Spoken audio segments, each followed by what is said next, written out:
నిన్న నేను షార్ట్ వీడియోలో చెప్పాను కదండి, అమ్మవారి దర్శనానికి వెళ్తున్నాను అని. వరంగల్ అండి. వరంగల్ అంటే మనకి గుర్తొచ్చేది మీ అందరికీ తెలిసిందే, భద్రకాళి గుడి. వరంగల్లో ఫేమస్ మనకి భద్రకాళి అమ్మవారు. అమ్మవారిని దర్శనం చేసుకోవటానికి అయితే మేమైతే వరంగల్ అయితే వచ్చేసాము. నేను ఇంతకుముందు 2 years బ్యాక్ నేను అమ్మవారి దర్శనం చేసుకున్నాను. నాకు చాలా అంటే చాలా బాగా అనిపించింది. ఇది వచ్చేసి ఆగస్టు 19 అంటే నిన్నటి వీడియో అనమాట. నేను ఇది ఎప్పుడు ఎడిట్ చేసి పెడతానో కానీ ఆ రోజు మా పెళ్లి రోజు నింది, అందుకని నేను అమ్మవారి దర్శనం చేసుకోవాలనుకుని అక్కడికైతే సడన్గా అనుకున్నాము. ముందు ప్లానింగ్ అయితే అస్సలు లేదు. సడన్గా అనుకొని అమ్మవారి దర్శనానికి అయితే వచ్చేసాము. ఎందుకంటే ఇంతకుముందు నేను అమ్మ దర్శనానికి వెళ్ళినప్పుడు నాకు చాలా బాగా అనిపించింది. మనం అలా లోపలికి వెళ్తూ ఉంటే చూడండి, కొండ కింద శివపార్వతులు ఒక తెల్లటి రూపంలోని భలే పెట్టారండి. అక్కడ ఎంత బాగా అనిపిస్తారో అసలు అవి చూస్తూ ఉంటే చూడాలి అనిపిస్తుంది. అంటే మనకి ఏమంటారు, చాలా ఆకర్షణీయంగా చాలా బాగా అనిపిస్తారు. హైట్లో మనకి బాగా అనిపిస్తుంది. ఆ తర్వాత మనం కమాన్ లోపలికి వెళ్తున్నాము. నిజంగా అండి, అసలుకి భద్రకాళి అమ్మవారు ఎంత బాగుంటారంటే, నాకు ఇప్పుడు చెప్తున్నా కానీ ఇట్లా ఒళ్ళంతా నాకు ఏంటో తెలియదు. ఏ గుడికి వెళ్ళినా కొంచెం ఒళ్ళు అదురినట్టు అనిపిస్తూ ఉంటుంది. లోపలికి వెళ్ళాము. కొంచెం మేము పొద్దున 7 లోపే బయలుదేరాము. అయితే ఇక్కడైతే పూలు పండ్లు అన్నీ అమ్ముతున్నారు. మేము కూడా ఒక కొబ్బరికాయ తీసుకున్నాము. కొబ్బరికాయ, 2 అరటి పండ్లు, పసుపు కుంకుమ అవన్నీ ఇచ్చారు అనమాట మనం అక్కడ చేసుకోవడానికి. అయితే మేమైతే 7 లోపే బయలుదేరాము.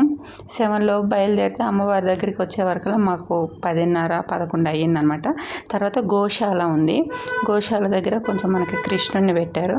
అక్కడ కొద్దిసేపు చాలా చాలా అంటే చాలా మనకు అక్కడ మొత్తము పక్కనే ఎలా ఉంటుందంటే చాలా ఖాళీ ప్రదేశము, అలాగే వాటర్గా ఇలా ఉంటుంది. గ్రీనరీ ఎక్కువగా ఉంటుంది అనమాట. అలాగే కొబ్బరికాయ తీసుకొని గోశాల దగ్గర అక్కడ కొంచెం దండం పెట్టుకొని అక్కడ ఒక 3 చుట్లు తిరిగేసి మళ్ళీ లోపలికి మనం అమ్మవారి దర్శనానికి అయితే వెళ్తున్నాము. దర్శనానికి వెళ్ళేటప్పుడు నేను అలాగ తీసాను అనమాట. కొంచెం బ్లర్ వస్తుంది, ప్లీజ్ అండి దయచేసి ఫుల్ వీడియోని చూడండి. ఎందుకు అంటే ఫోన్ ప్రాబ్లం వల్ల అలా వస్తుంది. మేమైతే ఇప్పుడు క్యూ లైన్లో అయితే నించున్నాము. చెప్పాను కదా, మనం లైన్లో నించున్నా కానీ మనకి చాలా బాగా అనిపిస్తుంది. మేము అక్కడ నించుంటే పాపం చూడండి ఎంతగానో తిరిగి అలసిపోయినట్టుగా కూర్చుంది అక్కడ కోతి. అయితే లైన్లో నుంచి మనం అమ్మవారి దర్శనానికి వెళ్ళేటప్పుడు మనకి ఇక్కడ ముందుగా గణపతి, ఆయన లేని గుడి ఎక్కడ ఉంటుంది చెప్పండి, ఆయన ఎదురొస్తాడు అనమాట. ఆయన దర్శనం చేసుకొని అమ్మవారి దగ్గర క్యూలోకి వెళ్ళేటప్పుడు మనకి అమ్మవారి ఎదురుగా మనకి ఇలా చెప్తారు కదా, సింహము ఇలా ఉంటుంది అనమాట. మనం అక్కడ కొంచెం పసుపు కుంకుమ, మన కొబ్బరికాయతో పాటు పసుపు కుంకుమ ఇస్తారు కదా, అవన్నీ అక్కడ వేసేసుకొని నేను కూడా అక్కడ పెట్టాను చూడండి.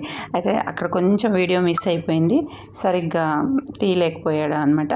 అయితే తర్వాత ఇప్పుడు మనం అమ్మవారి దర్శనానికి ఇంకా మాకు క్యూలో ఖచ్చితంగా ఒక గంట సేపు అయితే పట్టింది. ఇంకా అంటే జనాలు ఉన్నారు, అదే కొంత నయం అనుకోండి. ఇంతకుముందు వెళ్ళినప్పుడు చూడండి అమ్మవారిని చూడండి,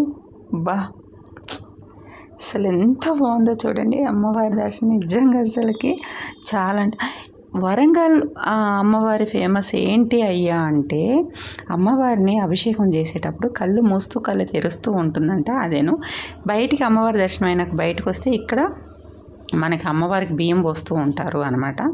నాకు చాలా బాగా అనిపించింది. నేను ఎక్కడికి గుడి దగ్గరికి వెళ్ళినా అదేంటో ఆ బియ్యం పోసే ప్రాసెస్లో నేను ఉంటాను. ఏదో ఒక పసుపు కుంకుమ వేసేటప్పుడు కరెక్ట్గా అక్కడ నేను ఉంటాను అనమాట. అది నాకు చాలా అదృష్టంగా అనిపిస్తుంటుంది. ఒక చెయ్యి వేస్తాను అక్కడ. తర్వాత అమ్మవారి దర్శనం అయిపోయినాక బయటకు వచ్చి చాలామంది అసలుకి అందరు వీడియోలు ఫొటోస్ అవి తీసుకుంటూ ఉన్నారు. తర్వాత మనం ఎక్కడికి వచ్చిన ప్రసాదం అయితే అస్సలు మిస్ అవ్వము. ప్రసాదం అసలు నాకు ఇక్కడ ఏంటి అంటే బొట్టు చూపిస్తున్నాను కదా, అర్ధచంద్రాకారంలో పెడతారనమాట. మనకి అమ్మవారి నుదుటిని కూడా అలాగే ఉంటుంది. భలే పెడతాడు పూజారి, ఇలా రుద్దేస్తాడు. అసలు ఎంత బాగా అనిపిస్తుందో అంటే మనకి ఒక ఒక భాగం లాగా చాలా నిండుగా చాలా అది ఆయనకే వచ్చేమో అన్నట్టుగా పెడతాడు. చాలా బాగా అనిపిస్తుంది. అయితే లడ్డు పులిహోర అవి తీసుకున్నాము. లడ్డు అండి ఎంత జ్యూసీగా ఉందో. కొద్దిసేపు ప్రశాంతంగా చాలా ప్రశాంతంగా చాలాసేపు కూర్చున్నాము నేను మా ఆయన. చాలా బాగా అనిపించింది. అసలుకి మాటలు లేవు. అమ్మవారి దర్శనము నాకైతే చాలా బాగా అయింది. నేను ఇంతకుముందు వచ్చినప్పుడు నాకు అమ్మవారి దర్శనం బాగా అయింది. ఇప్పుడు కూడా ఒక 1 అవర్లో మాకు దర్శనం అయితే అయిపోయింది. ఇంక ఇక్కడి నుంచి ఎక్కడికి వెళ్ళే ప్లాన్ అయితే లేదు. చాలా అంటే చాలా బాగా అమ్మవారి దర్శనం అయ్యింది. అమ్మవారిని ఏదన్నా మనస్ఫూర్తిగా మనం మొక్కుకుంటే కూడా ఖచ్చితంగా జరిగిద్ది అండి. ఎవరైనా సరే వరంగల్కి దగ్గరగా ఉన్నా లేదు వరంగల్ అమ్మవారిని చూడాలి అనుకున్నా ఖచ్చితంగా చూడండి. అమ్మవారు చాలా మహిమగల్లామే. ఎందుకంటే అది తీసుకున్న వాళ్ళకే తెలుస్తూ ఉంటుంది. చాలా బాగుంటుంది. మనము గుడికి వచ్చి నుదుటిన కుంకుమ పెట్టుకున్నాము అంటే ఆ కళే వేరు. ప్లీజ్ మన వీడియో నచ్చితే ప్లీజ్ అండి లైక్, షేర్, సబ్స్క్రైబ్ చేసుకోండి. అలాగే మీ సపోర్ట్ వల్ల నేను ఇంకా మంచి మంచి వీడియోస్ తీయడానికి ట్రై చేస్తాను. అమ్మవారి దర్శనం బాగా అయినందుకు చాలా సంతోషము. ఓకేనా అండి, బాయ్.